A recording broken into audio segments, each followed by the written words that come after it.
after 10 years of buying, painting, collecting and playing with miniatures, I've had my fair share within the wargaming hobby. And for those of you that watch my channel regularly, you may have noticed that I've been uploading a lot more videos as of late, which has led to one thing, and that's hobby burnout. As with any creative hobby, I think all of us painters can get to a point where we sit down at our painting table and you just feel so utterly uninspired to do anything. So whilst you tell yourself you should be painting minis, you instead find yourself scrolling on social media, reorganising your desk, or accidentally buying new models. And sometimes buying new models is all it actually takes. But I am talking about that hardcore creative block where looking through endless different possibilities of miniatures with varying themes like sci-fi and fantasy, man-made, organic, weird and wonderful.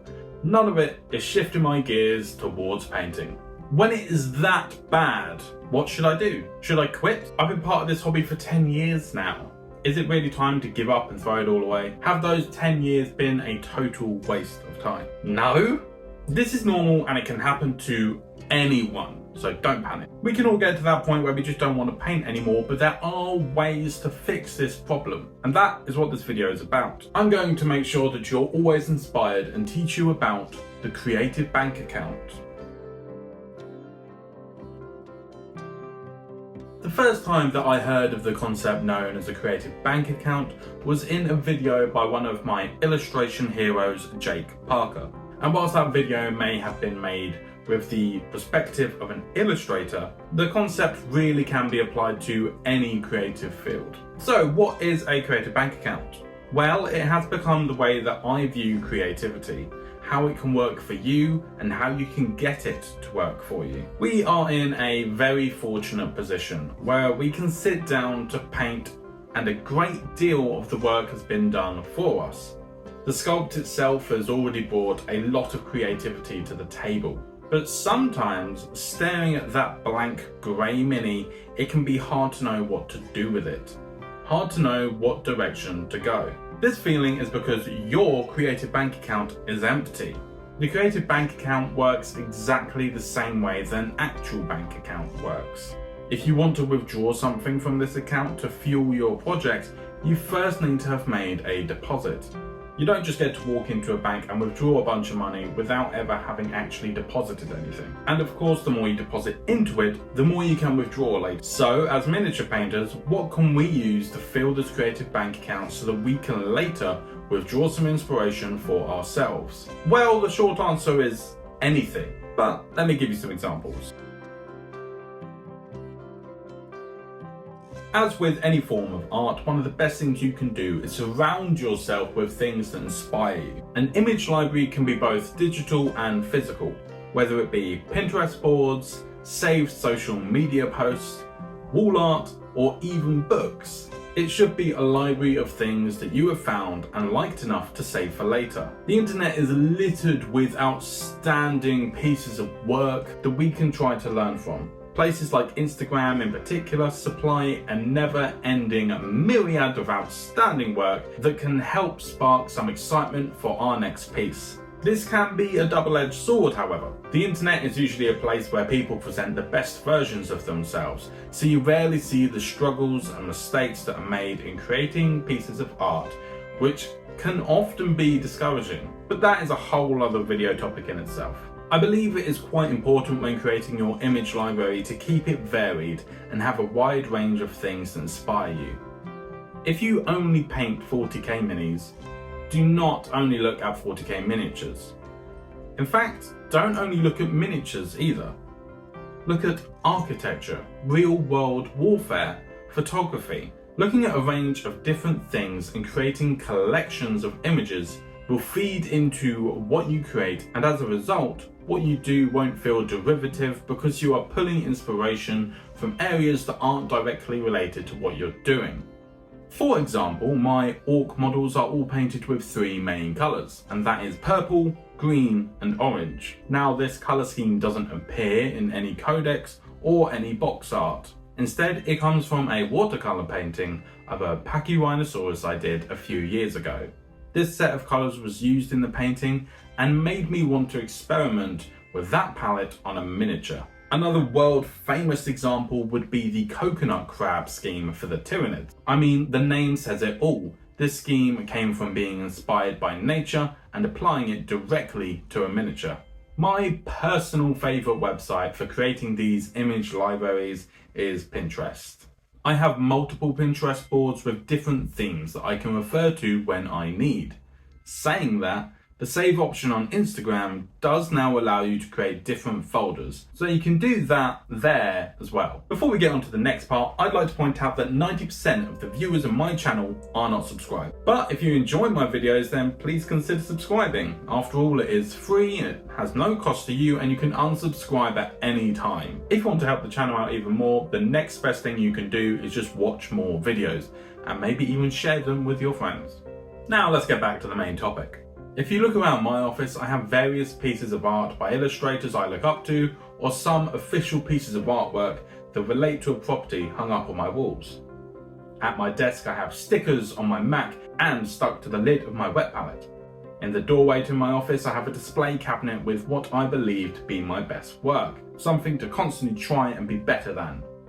And next to that I have a bookshelf that is full of art of books, illustrator sketchbooks, comic books, and even some miniature painting portfolios. The important thing about the image libraries is that once we have created them, we need to make sure to flick through them every so often. We need to intentionally look at these collections and get inspired. We may want art to be a natural and organic process, just like it is often romanticized to be, but sometimes we do need to put systems in place to help ourselves get inspired. So make sure you are browsing your image libraries periodically. The next way to be making deposits into our creative bank account may seem a little bit scary for us miniature painters. We all like to hide away in our homes painting our toy soldiers, but every now and then, we might need to venture outside. Getting out and seeing things in the real world is a very useful thing to do. One simple way of doing this is just by going to the hobby shop. When you're at home using the internet, you will be getting very specific and curated results. To an extent, everything you see online still has to come from you, whether that is from specific search terms you were looking for, or the algorithm deciding to show you more of what you already like. However, when I enter my local hobby shop, in order to get to the specific things I'm looking at buying, I have to walk past a display cabinet of large-scale superhero models, or past a massive collection of printed miniatures that have nothing to do with Warhammer. These are things that when browsing on my phone, I may never think to look at. But in this space I am forced to interact with them, even if only for a few seconds, to get where I intended to be. The key is to not just ignore that stuff, but instead pay a little bit of attention to it and let it influence you. Seeing all those brightly coloured superheroes may spark a new idea, but you may have never experienced that without being in a space that brings it to your attention. An even better way of doing this would be to explore a library or a bookshop. Here you will find books on photography, wildlife, architecture, history, the list is endless. By putting yourself in that space, you have the opportunity to foster creativity in areas that you wouldn't normally think of our hobby if you were doing this research online. I can see this kind of culture coming out in my own paint jobs. For example, my entire Necron army has been inspired by the ancient Egyptians.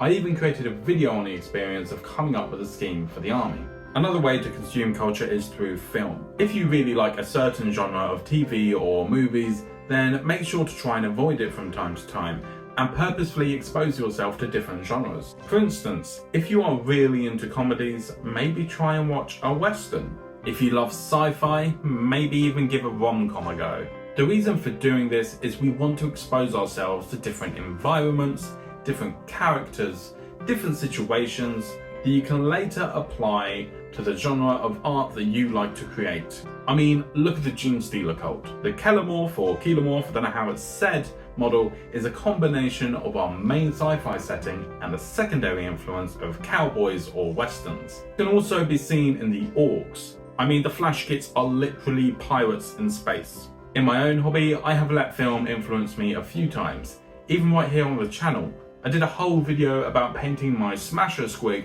to look like Blue, the Velociraptor from Jurassic World. If you struggle to pick stuff outside of the genres that you normally stick to, then maybe you could find a list of the top 100 films you need to watch before you die, or something like that, and then make your way through that list, as it will probably contain benchmark films for each genre.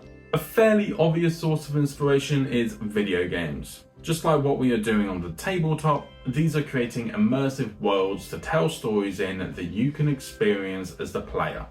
Be careful with these though, as it is often fairly easy to fall into a hole and lose hours upon hours of time. If you were playing as a separate hobby, then that is fine. Spend as much time as you like. But if you are playing it intentionally to get inspiration, then make sure to limit yourself. Otherwise, you aren't really getting much out of it. Books will also help you branch out with things to put in your creative bank account. I have recently fallen back in love with reading and try to read daily, but I understand for some, they may struggle a bit with reading or simply do not enjoy it. If that is the case, I completely understand, but still urge you to give it another try anyway. Maybe you could try reading short stories rather than longer novels, or switch from fiction to non-fiction. Perhaps the best way to get a non-reader involved with books is through audiobooks. This format removes the work that can sometimes create a barrier for people. When it comes to choosing what to read, by all means read some Black Library novels, but do try to branch out the way we did with film. I know it can seem a bit more scary to read a different genre of books because it is a much larger time investment, but I really think there is a benefit to reading things from different areas. Try reading some non-fiction, try reading some classic literature, a biography from somebody that you really look up to. Whatever it may be, reading forces you to exercise your imagination, to translate words into a mental image, so it is an excellent way of keeping your brain active and letting these stories influence your work. Another great physical space to visit is museums. If you live in an area that has any nearby that you haven't visited, then take the opportunity to do so. It may be full of things that don't really interest you, but it can still be useful. Look at how items have changed over time, how they have aged. This knowledge can be used when you are wanting to age items when miniature painting. Maybe seek out a car museum or an old war museum or somewhere that has a lot of mechanical exhibits. Look at the points of tension on machines. Really try to absorb how different areas appear. Then when it comes to painting your next dreadnought, you can choose to make certain parts of the legs look more oily because you have seen how real-life machines look. Take photos so that you can add to your image library from first-hand experiences. And of course, if you live in the UK or have the opportunity to visit, I would highly suggest that anyone that is able to visit Warhammer World. I have never been more inspired to paint miniatures than after looking around their little museum. I mean, that visit is literally the only reason I started a Nurgle army. Nothing will get your miniature painting juices flowing like seeing all this incredible work in one place. Along that vein, I would like to also suggest attending some conventions. I have not been fortunate enough to attend one myself, but I can only imagine that by having all those people that love the hobby as much as you do in one place, it just has to be a good thing. Lastly, I'm going to talk about copying the masters in order to learn and grow. What we want to do when copying somebody else's work is essentially reverse engineer it. It's about looking at what has been done and trying to figure out how you can create it yourself. Ultimately, the most basic form of learning is copying, right? As babies, that is how we learn to navigate the world. It is how we learn to do things like walk or to speak, by copying our parents. All skills that we possess are built on somebody else's foundation. Find your artistic heroes, try and acquire the same model as they have, and try your very best to replicate what they have created. Both Squidmar and Ninjon have created videos along this vein that I will link to in the description below. There is a quote by Francis Ford Coppola, or Coppola, I'm not entirely sure how to pronounce it, that I want to share with you, and for context, he is a director and producer that worked on things like The Godfather and Apocalypse Now. So here's what he said. "We want you to take from us. We want you at first to steal from us, because you can't steal. You will take what we give you and you will put it in your own voice, and that's how you will find your voice.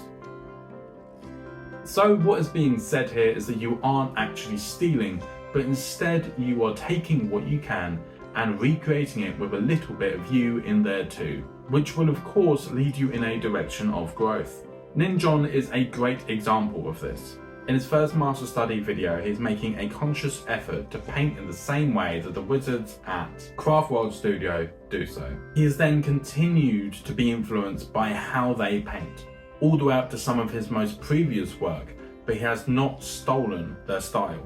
You can still tell the difference between the two. Instead, what he has done is stolen the thinking behind the style. This allows him to create things that are truly his own whilst learning from someone. If you do this yourself, once you are done with this model that you have copied from a master, you will hopefully be left feeling excited to apply what you have learned to your next project. So I hope you now see the importance of keeping your creative bank account topped up and have some ideas on how to fill it. If you like this video, please make sure to give it a thumbs up and maybe share it with one of your nerd friends. And until next time, I'll see you later.